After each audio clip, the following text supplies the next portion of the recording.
Amisco est le leader nord-américain dans la conception et la fabrication de meubles composés de tubes et de feuilles d'acier peint destinés au marché résidentiel. Elle est située à Lillet, Québec, Canada. La société fabrique des lits, des ensembles de dinettes et des tabourets. Amisco fabrique 400 produits en 11 couleurs d'acier, 35 tissus et 6 couleurs de bois. Des centaines de milliers de combinaisons expédiées entre 6 à 10 jours ouvrables et offertes à des prix compétitifs partout en Amérique du Nord.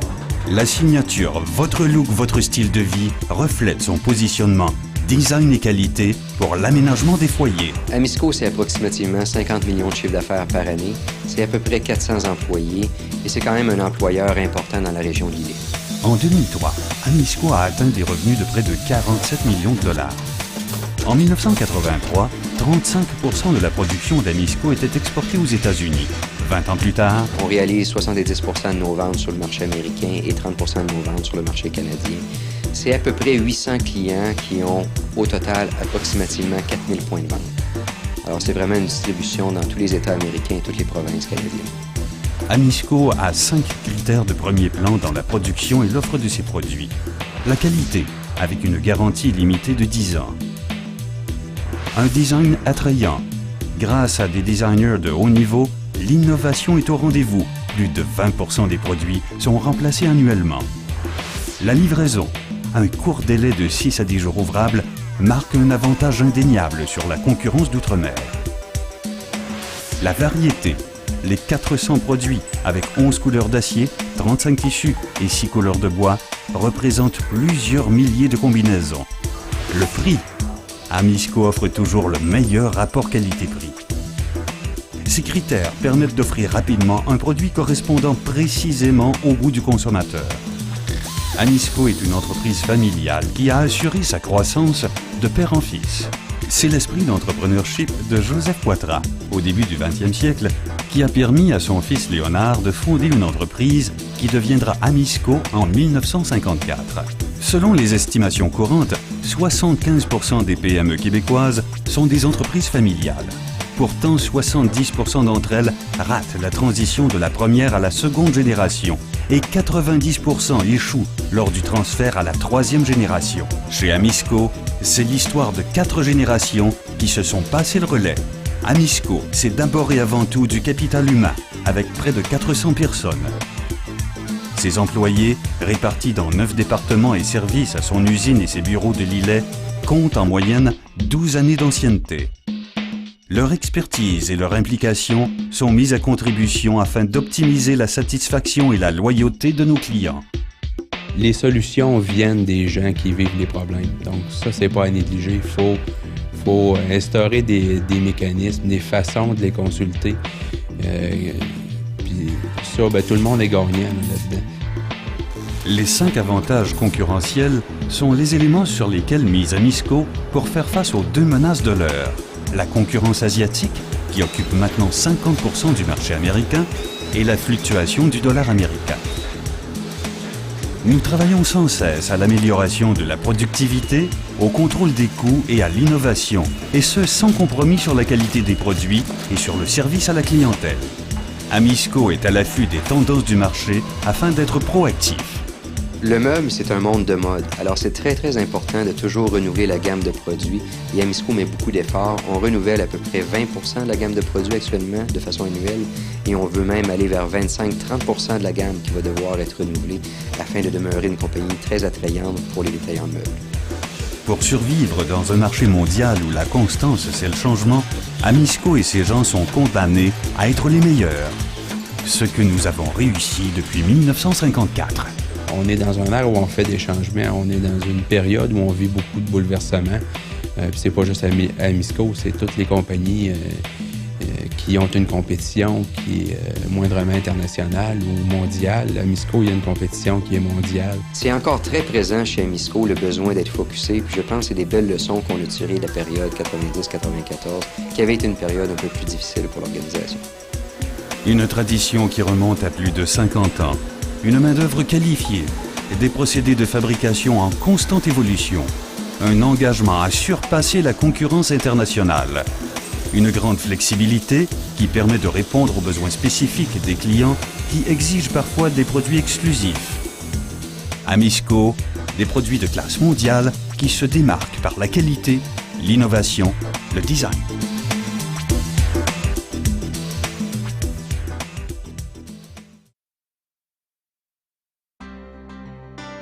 Les 50 ans d'Amisco constituent une riche histoire, pleine de souvenirs. Nous allons en revivre quelques-uns.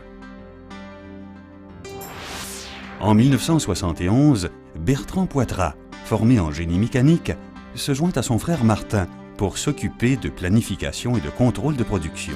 Je me souviens que la bâtisse pour fabriquer ça était dans une espèce d'entrepôt. Il n'y avait pas de bâtisse, il y avait une couverture, puis on travaillait à l'extérieur. Donc, la couverture, c'était pour l'appui. Tu viens Bertrand de l'élite? C'est vrai, c'est des souvenirs. Ça, Bertrand, c'est un produit sur lequel tu travaillais beaucoup sur le développement. Le design et le développement du produit. Je sais que vous en avez vendu plus d'1 million. Ouais. Quand j'ai lu ça, je me suis dit, bon, ben, c'est quand même... C'était un succès. J'ai quand même été à l'origine de cette chaise-là. Dans le même scolaire, c'était des marchés protégés. Les gouvernements n'achetaient pas de produits étrangers, à moins d'y être obligés. Le Salon du meuble de Montréal de 1977 est l'occasion d'une percée majeure. Quelques pièces de mobilier en acier tubulaire, dont un lit superposé aux couleurs vives, obtiennent un succès immédiat. On a participé dans beaucoup d'expositions, principalement à celle de High Point, qui est en Corée du Nord, qui est une exposition biannuelle. Et puis le produit qu'on avait intéressait les agents manufacturiers dans le meuble, ce qu'on appelle des représentants. Le succès du mobilier résidentiel amène une croissance rapide. Amisco développe un marché encore inexploité en Amérique. Les produits qu'Amisco fabrique, autres que les chaises, ce sont des produits qui ne sont pas livrés assemblés. Donc ça permet, dans une boîte, de mettre beaucoup plus de pièces et puis de prendre moins d'espace dans une vanne, de sorte que le coût de livraison s'en trouve diminué. Aujourd'hui, on achète beaucoup de produits où on assemble nous-mêmes avec un tournevis et une clé à molette. Là, on peut rassembler pas mal de choses. Puis dans le temps, je me souviens que moi, j'avais lu un article dans Furniture. Vous parlez d'Amisco en disant que vous étiez très innovateur. Dans le meuble en tube d'acier, non assemblé, on était le premier au Canada. La 4e génération de Poitras arrive au sein de l'entreprise. Régent, fils de Martin, en 1996, puis son frère Claude, en 1998. Ça a fait bien plaisir, au lieu de se faire vendre aux Américains, comme on peut dire. Ouais, ça a été bien accepté. Je suis bien fier de ce qui se passe actuellement avec mes deux fils qui sont dans l'entreprise. Je pense que l'un ou l'autre, les deux, ont des attitudes naturelles dans la gestion. Bien, le passage de pouvoir s'est fait naturellement. J'avais confiance dans la relève familiale. Pour moi, c'était un succès, un grand succès. Il n'y a jamais eu de bâton dans les roues. On a toujours eu son appui dans toutes les décisions. Puis il nous disait toujours, bien, vous allez vivre, c'est vous autres qui allez vivre avec les décisions aussi. Je pense que dans le succès d'une entreprise, il faut être capable d'entreprendre, savoir gérer le risque et savoir aller de l'avant avec les projets. De 1991 à 1993, une brève collaboration avec une usine de fabrication établie en Malaisie a amené plusieurs employés d'Amisco à vivre une aventure mémorable. C'est d'aller travailler de l'autre bord de la planète pour Amisco. Quand on dit Malaisie, c'est pas à côté, c'est plusieurs heures de vol d'avion. Et puis c'est quelque chose, aller travailler là-bas. On avait toutes sortes de problèmes comme l'heure. Ça veut dire que les gens ont montré, entre autres, à peinturer à 2 peignes. On leur montrait comment peinturer, mais on leur a jamais dit que si un arrêtait de peinturer, il fallait que l'autre arrête la chaîne. Ça veut dire qu'on pouvait peinturer. Au bout d'une demi-heure, il y en a un qui avait faim, il partait, la chaîne continuait à avancer, on peinturait les produits seulement d'un côté. Avec une tradition qui remonte à plus de 50 ans, Amisco relève le défi de la mondialisation. Mon grand-père, qui est décédé en 1946, il avait su que ce qui a démarré avec mon père en 1920, allait être ce que c'est aujourd'hui, il sera très fier. Évidemment, Amisco, ça a été bâti avec des gens. Il y a beaucoup de gens qui ont contribué au développement de l'organisation. Certains ne sont plus avec l'organisation aujourd'hui, mais beaucoup de gens y ont contribué à différents niveaux dans l'organisation, autant partout dans l'usine, autant au niveau du comité de gestion, des bureaux. Un peu partout, il y a des gens qui ont amené beaucoup de compétences et beaucoup d'initiatives pour faire d'Amisco la belle entreprise que c'est aujourd'hui. Depuis 1966 que je travaille chez Amisco. On va commencer au début des vacances. Et puis, il y a des machines qui n'avaient pas fini d'être déménagées après les vacances. Ce qu'on faisait, c'est que le soir, on décollectait la machine. Puis le lendemain matin, il opérait à l'autre usine. C'est le même opérateur, quand il était parti à la fin de son chiffre, reprenait la machine à l'autre usine le lendemain. Chez Amisco, il y a vraiment une implication des employés, chacun dans son secteur d'activité. On croit beaucoup au travail d'équipe. Les idées, c'est le brainstorming qui amène les meilleures idées, qui fait qu'on avance et qu'on va vers... qu'on fait les meilleures choses dans l'avenir. Alors, à tous les niveaux de l'organisation, c'est beaucoup ce qu'on veut promouvoir, le fait que les gens ensemble, on va être beaucoup plus forts qu'individuellement. Et c'est comme ça qu'on veut faire avancer l'organisation, puis qu'on a réussi à faire avancer l'organisation jusqu'à aujourd'hui. Quand on a des idées, on les soumet.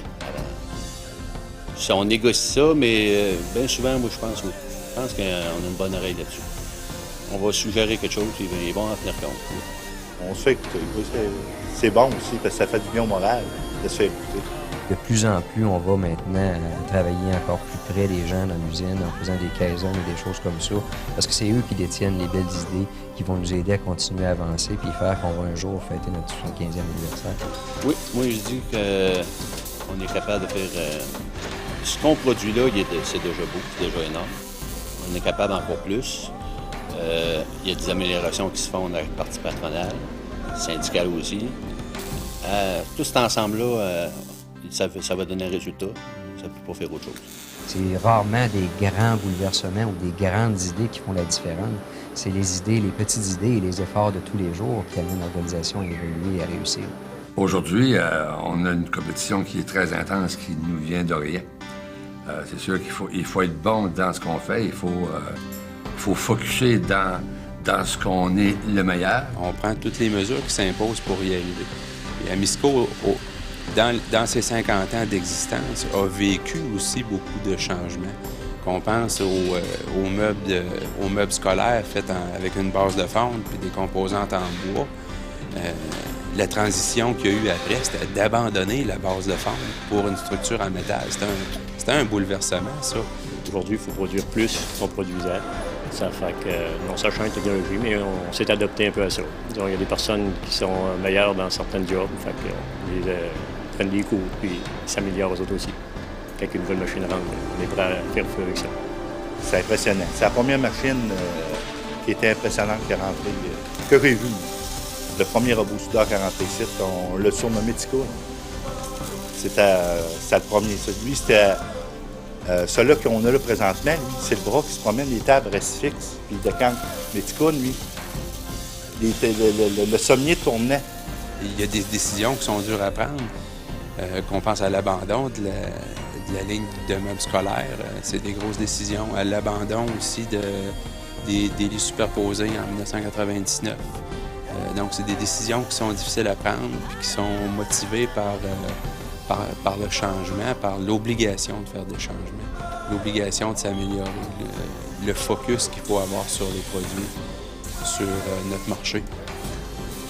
Une main-d'œuvre qualifiée, une équipe fière. C'est quasiment comme une famille aujourd'hui. Quand on rentre ici, on rentre comme je rentre dans la maison chez nous. C'est comme une deuxième famille. Pour moi, c'est tout des beaux souvenirs. Amisco, des produits de classe mondiale qui se démarquent par la qualité, l'innovation, le design.